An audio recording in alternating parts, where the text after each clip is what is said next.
Hello, thank you for joining me today. My name is Christy Hodges.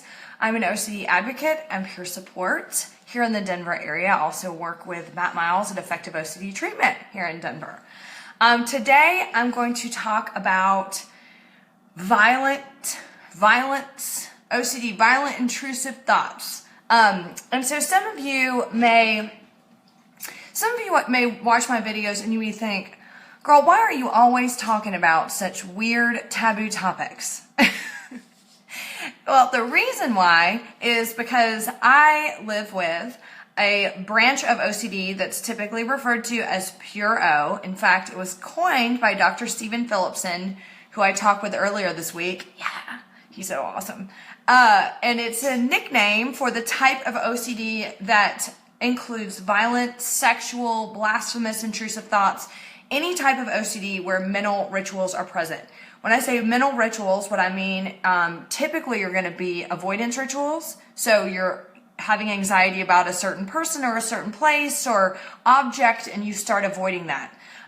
Ruminations, you're trying to solve an unsolvable question in your mind over and over, trying to find proof and disproof, which, let's just go ahead and say it, there's never enough of either when you have OCD. Prayer rituals, if religion has kind of infiltrated into your obsessions. Reassurance seeking is huge for us. So, and the thing is I was having this conversation yesterday in a little group I was doing a speech to, or a presentation to, and she was like, my friend has OCD, and I tried to reassure her, is that the right thing to do? And I was like, you could tell her 100 times that what she's feeling isn't real, and she's going to ask you 101 times. So even though we want to give people reassurance who have this type of OCD, it does not work. And I know it's counterintuitive not to. However, you're actually becoming part of the compulsion. And finally, there is Googling. Everybody's favorite compulsion with this type of OCD. Google is basically people's worst nightmare when it comes to OCD, because you can find anything and everything to support whatever your brain is telling you. So anyway, that's the reason why I'm always talking about these thoughts. And mainly because this is a really common type of OCD. However, it's not often talked about in the open. Why? Because it's so shameful and embarrassing, and people feel guilty, and they think that people are going to judge them or not believe them and everything else. So I'm like, I don't care. I'll just talk about the down and dirty. Y'all know I talk about the groinal all the time, so it's no big deal. But speaking of groinal, we're going to get into violent OCD obsessions. Super common, although you may think to yourself, no, I am a monster. Nobody else has these thoughts. Nobody would think these horrible things. And oftentimes, and I hear this all the time, I'm the kind of person that would never hurt a fly. Which really, a fly is buzzing around your head and driving you nuts, and you wouldn't swat at it. I just want to throw that out there. Anyway, you are not the kind of person that promotes violence. So you're not going to be violent. This is not who you are, your character, your moral, your value, everything else. This is so common because these obsessions have nothing to do with who you are or what you want. They just hooked. Like I always say, all the OCD stars aligned that day, and the OCD bully grabbed you with a violent OCD thought. So, what does it look like when you have OCD violent intrusive thoughts? Scary as hell. That is the bottom line. Scary as hell. These are unwanted intrusive thoughts that will burden you and torment you and torture you, and they typically will latch on to things and people that you love. So fear that you're going to wake up and turn into a mass murderer and kill your family. Okay, let's just look at the writing on the wall, okay? So you're watching the news, there's a massacre and, or something, and someone has murdered a lot of people or murdered just their neighbor or something else. And they're interviewing the person and the neighbor, and the neighbor's like, that person was the sweetest person I've ever met. They wouldn't have hurt a fly. I never thought this would happen, right? And you think to yourself, oh my God, if that person could turn and snap in 1 second, what if I do that? And so then you become consumed with, what if I wake up tomorrow and I murder my family? Or what if I murder my loved ones tonight? What if I harm them? What if a gal I was talking to the other day, oh my God, this damn 2020 episode or whatever they had way back in the day about how when people sleepwalk, they can murder people, and they don't even know they're doing it. So all of a sudden, that warps into an OCD fear. It's awful, okay? But I'm going to remind you that these are OCD intrusive thoughts. And if you think you're the only person in the world that gets intrusive thoughts, let me tell you something, you are wrong. Everybody gets intrusive thoughts. If you're watching this and you don't have OCD and you're like, girl, you're lying. I'm not. You have. You just don't hang on to them like we do. Every person gets unwanted thoughts. I always use this example when I'm giving a speech, so I'll give it right now. Have you ever thought about your parents naked or having sex? And if you haven't, you just did. Intrusive thought. So now you've had one. And they're horrible, but when you have OCD, they stick and you try to figure out the why. Why did I have this thought? What does that say about me? What does that mean I'm capable of? What kind of person am I? What kind of monster am I? And all of a sudden, you start looking everywhere of, oh my God, I just liked that color red. That must mean that I like blood. That must mean that I like violence, and et cetera, and et cetera. And you see how it can spiral out of control. So, I'll get back to my list because I know I just rambled. Okay, so fear that you're going to harm your family, that you may murder them or you may hurt them or torture them or anything like that, or your loved ones, your kids, fear that you may commit violence against a stranger. One particular obsession that I had for a while was that my car was a weapon.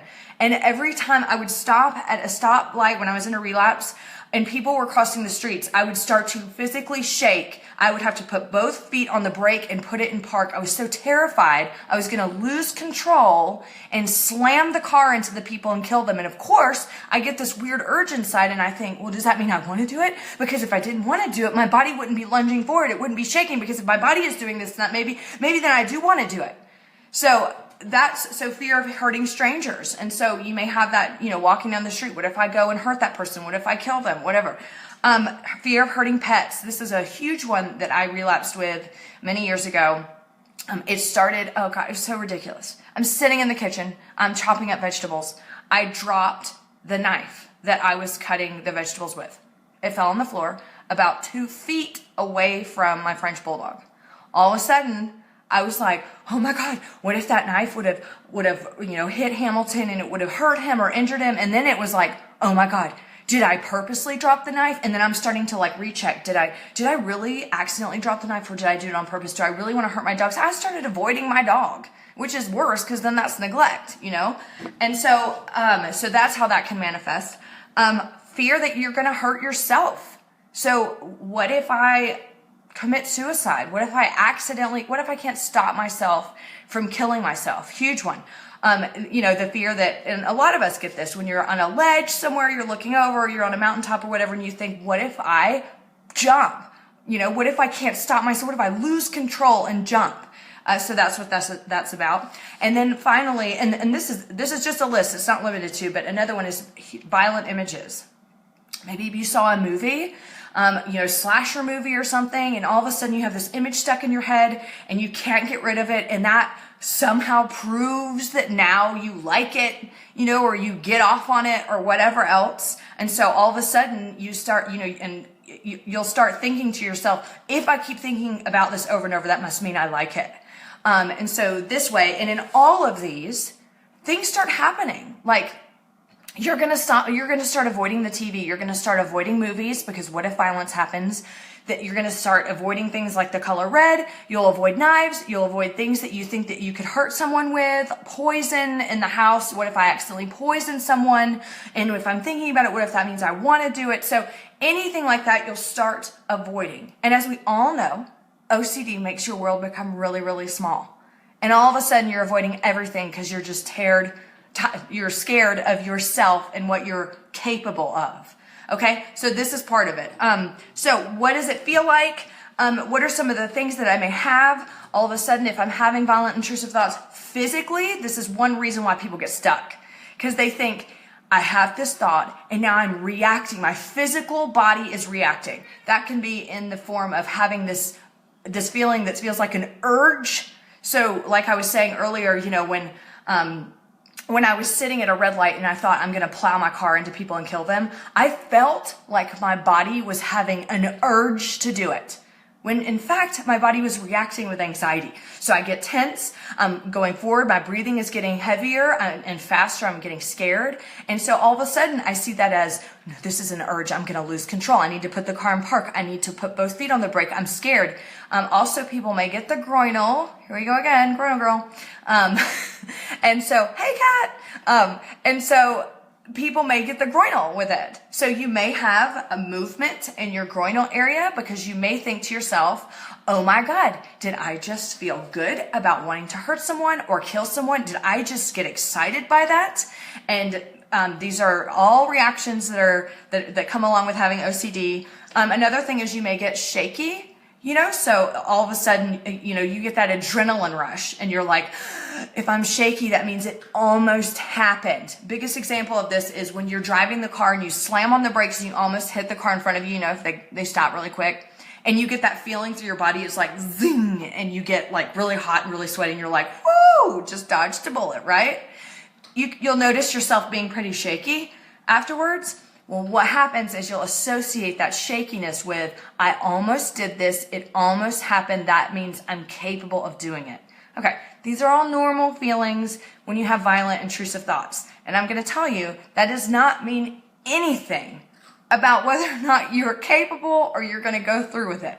It's just part of having them. A couple of things that you will go over and over in your head with, questions that you'll have. What if I lose control and I do it? What if I can't control all of my faculties and I accidentally go and kill everybody or kill myself or hurt my animal or whatever else? Only a monster would think these kind of thoughts. I've already gone over that. That's not true. Everybody has intrusive thoughts. So only people with OCD have violent intrusive thoughts and they get stuck. If all monsters have violent intrusive thoughts, then every person walking on this planet is a monster. And if it isn't true, why can't I stop thinking about it? Part of the hook. You can't stop thinking about it because you have OCD. I know that you want a better answer than that, but that's all it is. You have OCD.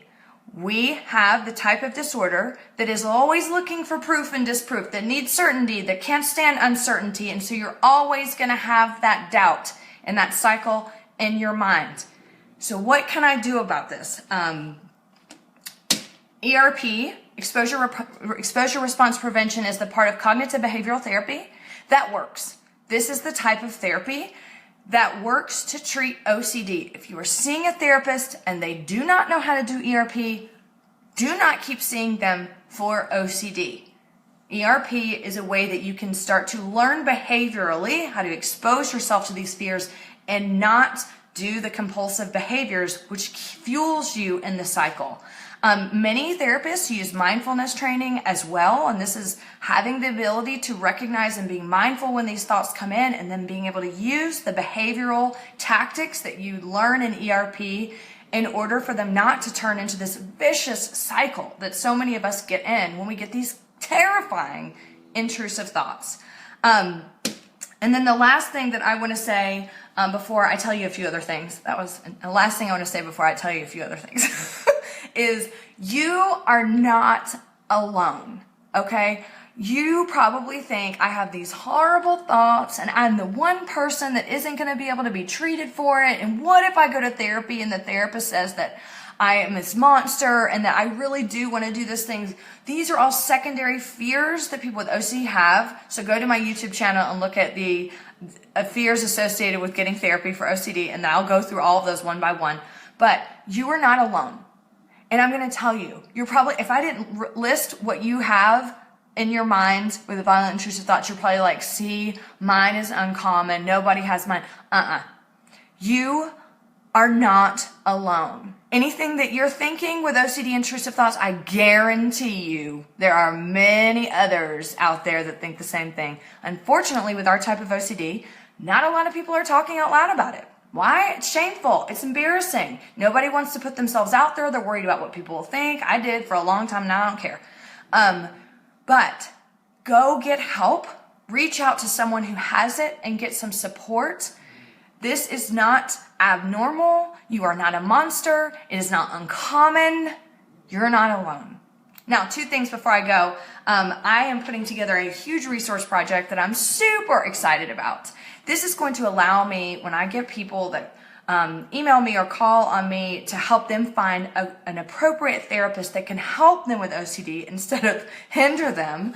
I can have all these resources and I can give this to the people that are asking for them, not to mention online support groups in their area, putting them in touch with people that have success stories, memoirs, articles, workbooks. So this is coming up soon. I'm super excited about it. And it's going to happen right around my birthday. Yeah, 40th, 40, in like 2 weeks. And then the last thing, oh, look who's joining us. Oh, shameless promotion. This is my book, Chrissy Hodges, Pure OCD, The Invisible Side of Obsessive Compulsive Disorder. It follows my journey through emetophobia, homosexual OCD, scrupulosity, and all the fun emotions that come along with living with OCD, surviving a suicide attempt, hospitalization, and getting treatment. Thank you again for joining me. I hope this has been helpful. If you're looking for peer support or if you need help with referrals, don't hesitate to reach out at ocd.chrissy@gmail.com or visit my website at chrissyhodges.com. A couple different sites you can go to for information on violent intrusive thoughts are going to be ocdonline.com, ocdbaltimore.com, ocdla.com. Okay, we'll see you next time and thank you for joining. Bye.